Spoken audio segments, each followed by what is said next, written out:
of the afternoon. So the bit that I'm most interested in from an outcome perspective is going to be that early afternoon block. So just sort of be thinking about, has anything here resonated with you about maybe standardizing a W3C or standardizing in general and maybe finding ITF or whatever, right? So just be thinking about that. And I think Julian is set up now, and I'm going to turn it over to him. Thank you very much, Doug. Good afternoon, everybody. My name is Julian Smith. I'm the technical co-founder and CEO of Blockfreight. I'm also one of the founding members of Melbourne Bitcoin Technology Centre. So just an open invitation, if anyone's coming to Melbourne, Australia, please come to our 600 square metre co-working space and come and have a chat about Bitcoin. So Blockfreight is the project that I'm currently working on. So what is Blockfreight? Blockfreight is a blockchain of global freight. What we're looking to build is a blockchain upon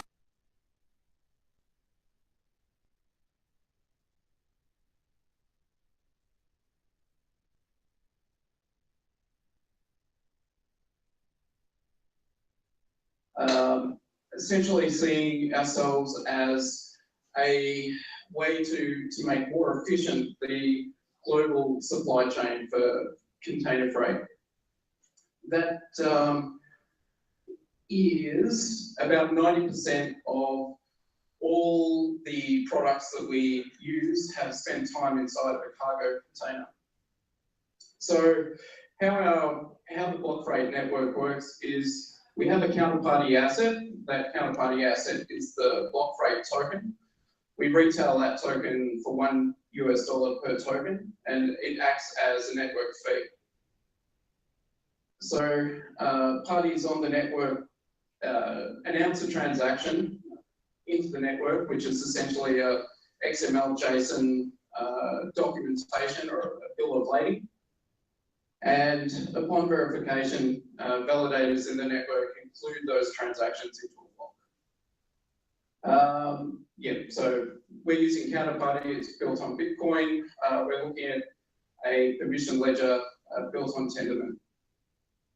So there are 360 million container movements annually. And why are we building this? We're looking to deal with some issues that face container freight. So demurrage withholding intention is essentially when a container is sent to its destination, but it's not collected in time. So the port will charge the mover of the goods, essentially the customer, daily fees of $100 before they can take that off the dock. To eliminate fraud, there are cases where the documentation in shipping is used to access finance. If you generate fraudulent documents for goods that don't exist, it means that you can access finance for bogus goods. And also the potential to streamline international compliance. So some countries will have particular attitudes towards particular classes of goods. There is potentially an opportunity for a compliance application layer to create an oracle for goods that have been moved to see that they are consistent with where those goods are being sent. Legacy documentation costs are significant. We have started a Blockfreight consortium to essentially have partners come and define what the standard for our transaction should be. Anyone that's interested in working with us should reach out and join our consortium. That's our history. That's us. If anyone's interested in blockchain applications for container freight, please feel free to contact me, and thank you for your attention this afternoon. Thank you. Got a question? Is there a linkage here to RFID technology and all of that? Yeah, so RFID technology and physical Internet of Things is something that Mikkel Lemmy at a EU-based research centre is working with IBM's Hyperledger to create on working on. Within Australia, there's a team at one of our local universities that's equally looking at smart devices that are potentially going to be part of our network, but ultimately, wherever there are hardware applications that make goods trackable, that's the kind of use case where we'd love to have those partners join our consortium and participate in the network. We'd also like to have partners join our consortium. Sorry. Thank you very much, everybody. We've already clapped. I know it's up. Mahesh, you wanna? So the next up we have Mahesh, who's going to be talking about something interesting to many of us, which is blockchain in a browser. Thank you, Jordan.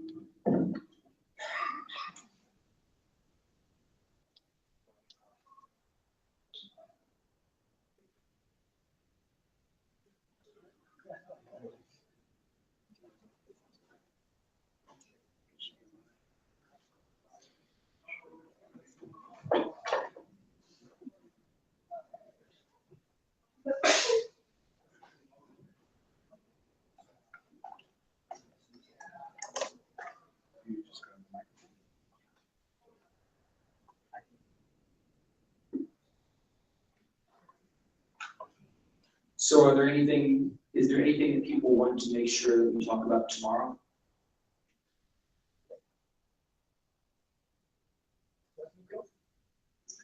Lightning talks or other topics?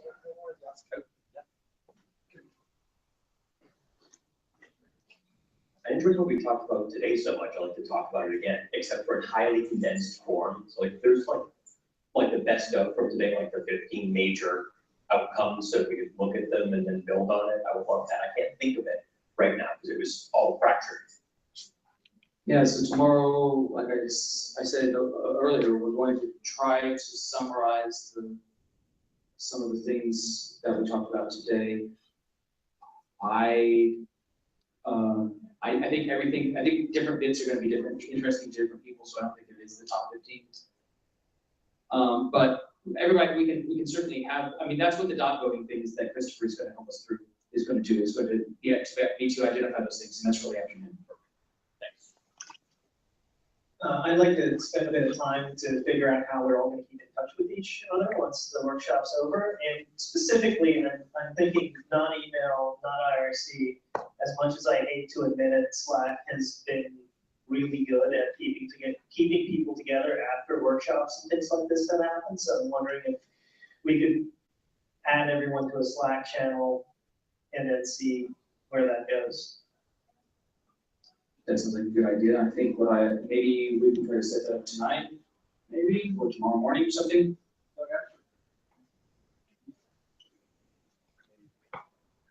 Maybe everyone thinks this is a terrible idea, but what about if there's 2 or 3 or however many individuals that are willing to riff on something that could potentially turn into standard, that are willing to stand up and formally say that at least their intent is to work together on a specific piece or prototype. Like I don't know if that's like I don't know how long organizations can do that in the room, but if some can, that'd be cool. I kind of think that we can integrate that into the whole dot voting thing that we're going to be doing tomorrow, because there is that sort of aspect of we're going to do this thing. So, okay. With that, I'm going to turn over to Mahesh. Hello everyone, my name is Mahesh. I work for Samsung browser, and we are located right next block actually, which is very close. So some of you, before you asked, or before you're surprised, hey, Samsung makes a browser. Yes, we do. We make the browser, and it's actually gaining market share. You can see some of it. We could say it's third popular browser in North America right now. It's still 7.5 market share right now, but it's better than Europe and other countries, and it's increasing. So that's it's on a certain platform. right. I'll get to that. So why is this number? It's because Samsung is a pre-installed browser on most Samsung devices, and Samsung has a huge share of Android ecosystem. So yeah, we are a Chromium-based browser, and Samsung is also a big contributor for this Chromium project. In fact, we're second biggest after Google. And the browser also gets on Samsung devices frequent updates from the Play stores or Google Samsung stores. So these are the list below that is all the browsers we have for different types of devices and platforms. So some features of the browser. We have a device-specific hardware features that are hooked up in the browser, like the fingerprint sensors and NOx encryption. So we introduced last winter, I think, a secret mode. It's basically kind of a private mode browsing where all the data, it's enhanced private mode browsing where the data is encrypted and stored in NOx. The system is the strongest hardware secured solution from Samsung. And we also use some fingerprint sensor feature for filling your login information, for example. You can see the second screen there. And we have been a big supporter of progressive web apps. We talks about it, talking to developers to have get their interest in progressive web apps. Our browser support progressive web apps. We introduced content filtering extensions last year, and we also have a new feature that's where we are. It's still under, still not at the W3C spec yet, but it is getting there. And yeah, there's been a lot of interest in developers to build content in VR, so we have that. And we're working on web payments. That's why we are in this. So just before we get into that, we also have a browser recently released for Gear VR. That's the VR browser, which basically lets you experience the web in virtual reality. It supports 360-degree 3D video playbacks. Like you can see in the second screen here, you can basically move from a single window view to a full screen video view. Very similar to that, where we are, let's a web page go to a 360-degree immersive view. So that Shopify has built a web page for us. It takes advantage of this. It's basically lets you shop on a 360-degree view. And that's the web VR support. So on the web payment side, so we're working on integrating some of the payment apps. We are also member of the W3C Payment Working Group, and we help to standardize the APIs. We have some core members here. So this is what the typical flow would be. You've seen it in the Chrome browser. Very similar flow we're thinking about. So if you have any of you are interested in bringing your app as a payment option, good stuff. And this is our interest. This is where we are interested in micropayments. And there are multiple reasons for micropayments. We have our physical web use cases. We have IT use cases, and we finally want to pay content creators, and not just sorry. So those are the use cases for micropayments, and we're interested in integrating identity and blockchain APIs. So here basically to shout out and say, hey, you guys want Samsung to help. If you want some sort of quick prototype, we are here. You could reach us and work together. Any questions? Okay, I see. Testing. I see a few questions. Just FYI, we're gonna have one more presentation. Juan has suggested he split his, not quite yet, has suggested he split his presentation. He's gonna talk a little bit about IPFS today, and then he's gonna do his other stuff tomorrow. So the questions for, okay, let's get it. A quick question with a little IoT bias. I saw, I think on page 3, you had a mention of browser for Tizen, and Tizen is your ability to wearable devices. I didn't see any mention of Arctic. So can you share any experiences of, small form factor devices and browser impact? So I did mention Arctic and only Tizen because that's the the Tizen platform is using the same Chromium web-based solution that we are building for other browsers, and it will inherit the same web payment solution. So I'm right now not very clear if Arctic would be how it would impact with the web payment solution. So I'll get back to that if there is more info I can gather, but right now I don't have any yet. So I'm just interested in what APIs you think you're looking for besides what's already going on in the W3C as far as web crypto, the credentials work, and the web authentication work. That's a good question. That's very early stage. We just got into blockchain a week ago and I'm just reading about it. So the kind of use case, very broad use case I've had in mind is like, if browser could be a wallet, browser could be a cryptocurrency wallet, right? And browser can keep track of, and content creators can charge, say for example, YouTube can charge 1 cent per video view, and browser could combine all the videos that you watch and make a good enough amount of transactions so you can justify the fees and everything, and then make a payment with that. So, so on those lines, I don't have it. I would come up with some format that could pay those use cases. Any more questions?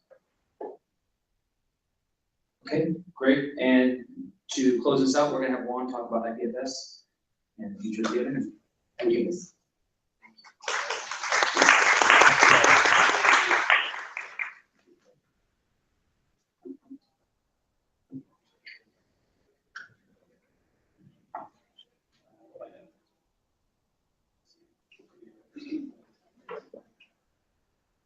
We need some sort of interledger protocol for connecting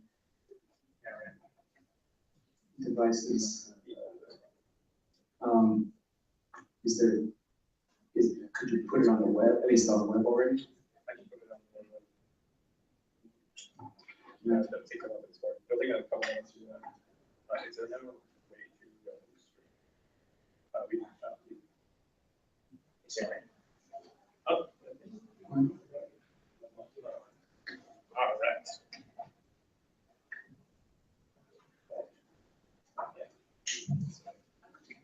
We're going to solve this particular problem tomorrow. And I thank you all for your attention, and I thank you for attending and for making this a pretty amazing event. And I will see you all. Oh.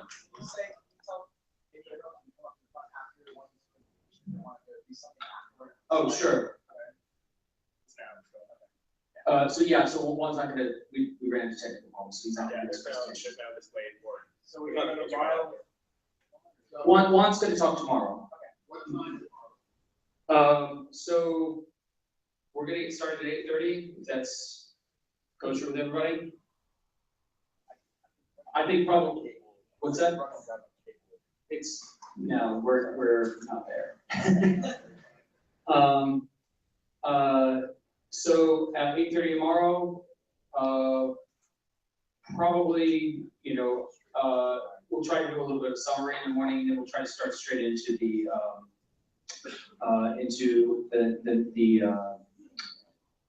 next sessions, next lightning talks. So Daniel, you had a suggestion about people coming up and. Yeah. Okay. So meeting adjourned. Thank you, everybody. And so now we've got a mic. Anybody want to come up and suggest a place to meet for a particular topic?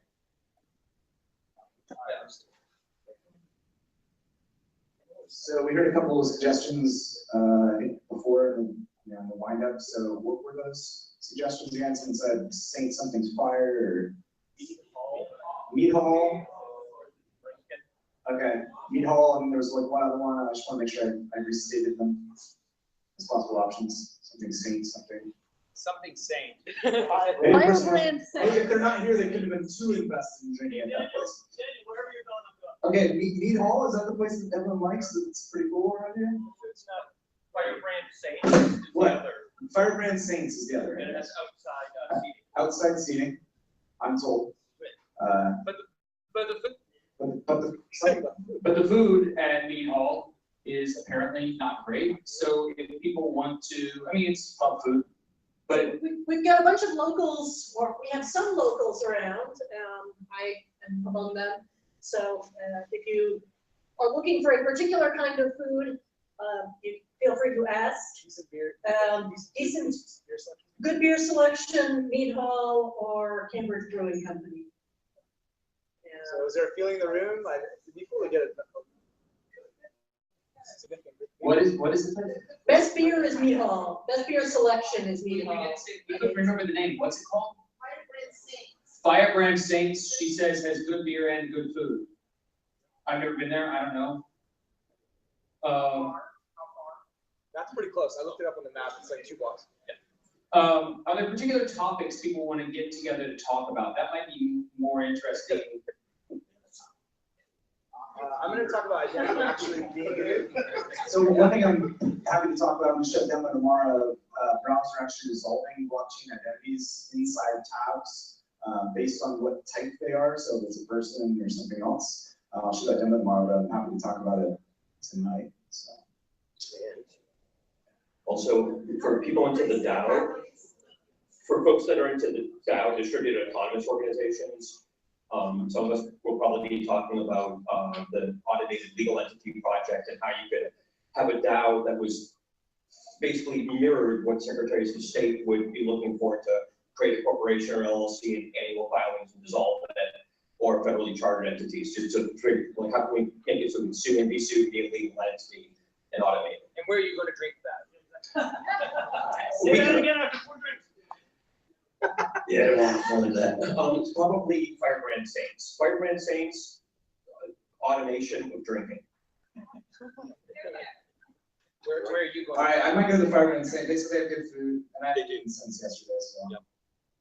I'll go there. Firebrand Saints.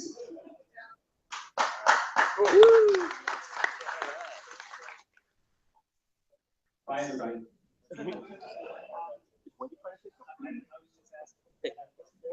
Thank you very much. Good night.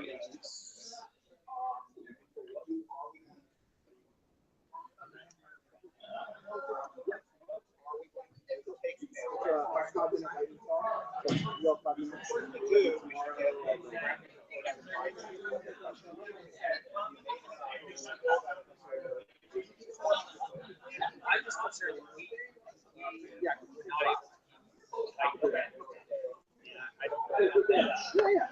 No problem.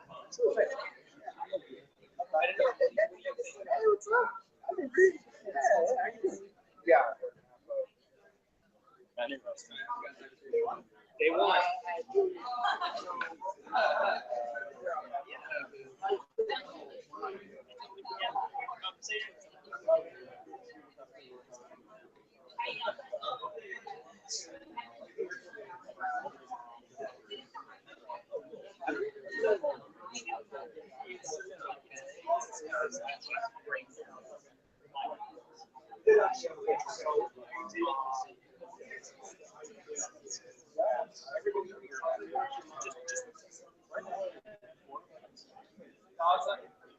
Hey, Daza, Sita, no, not Sita, Neha, if you're around, can you go up here? Daniel? We want to, as a chair, we want to borrow you. I can just sit. No. Where's Neha? I'm going to go out to dinner. I saw her walk out with can you tell her? You're not. No, that was like an hour. I don't know what I'm going to do. We're not